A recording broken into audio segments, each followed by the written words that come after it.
Big Boss Malayalam season 7-ലെ wild കാർഡുകാരിൽ ഒരാളാണ് ലക്ഷ്മി. ഷോയിലെത്തിയ ആദ്യ നാളുകൾ മുതൽ തന്നെ ശ്രദ്ധ പിടിച്ചുപറ്റിയ ലക്ഷ്മി, ആദില നൂറ എന്ന ലെസ്ബിയൻ കപ്പിൾസിനെതിരെ നടത്തിയ അധിക്ഷേപ പരാമർശം വലിയ ചർച്ചകൾക്കും വിമർശനങ്ങൾക്കും വഴിവെച്ചിട്ടുണ്ടായിരുന്നു. ഇക്കാര്യം മോഹൻലാൽ ചോദ്യം ചെയ്യുകയും ചെയ്തു. എന്നാൽ ലെസ്ബിയൻ റിലേഷൻസിനെ നോർമലൈസ് ചെയ്യാൻ സാധിക്കില്ലെന്ന് ലക്ഷ്മി ആവർത്തിച്ച് പറയുകയാണ്. ലക്ഷ്മിയെ ചോദ്യം ചെയ്യവേ തന്നെ ഇക്കാര്യത്തെക്കുറിച്ച് മറ്റ് മത്സരാർത്ഥികളോടും മോഹൻലാൽ അഭിപ്രായം തിരക്കുന്നുണ്ട്.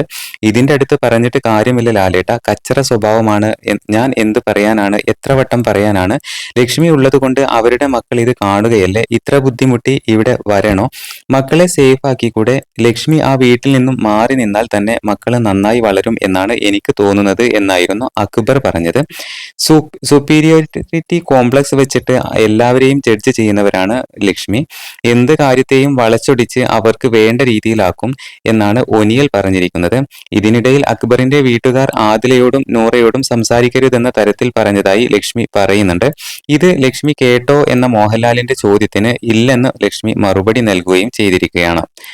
ട്രിഗറായി പോവുകയാണ്. ആ സമയത്ത് ഞാനുണ്ടായിരുന്നില്ല. ഇവർ ഈ ഷോയിൽ വന്നിട്ട് എന്ത് മെസ്സേജാണ് കൊടുക്കുന്നതെന്ന് പലരും ചോദിക്കുന്നുണ്ട്. അതിന്റെ ആവശ്യമില്ല. അവരുടെ ജീവിതം തന്നെ ഒരു മെസ്സേജാണ്. അതിവിടെ ആരും മനസ്സിലാക്കുന്നില്ല. 24 മണിക്കൂറും LGBTQ കമ്മ്യൂണിറ്റിയെ കുറിച്ച് പറഞ്ഞ് നടക്കേണ്ട കാര്യമില്ല എന്നായിരുന്നു വിഷയത്തിൽ പ്രവീൺ പറഞ്ഞത്. എന്തായാലും ഇന്നത്തെ വിഷയം സോഷ്യൽ മീഡിയയിൽ ഏറെ ചർച്ചയായി കഴിഞ്ഞിരിക്കുകയാണ്. ലക്ഷ്മി തന്റെ തീരുമാനത്തിൽ ഉറച്ചു നിൽക്കുകയുമാണ്.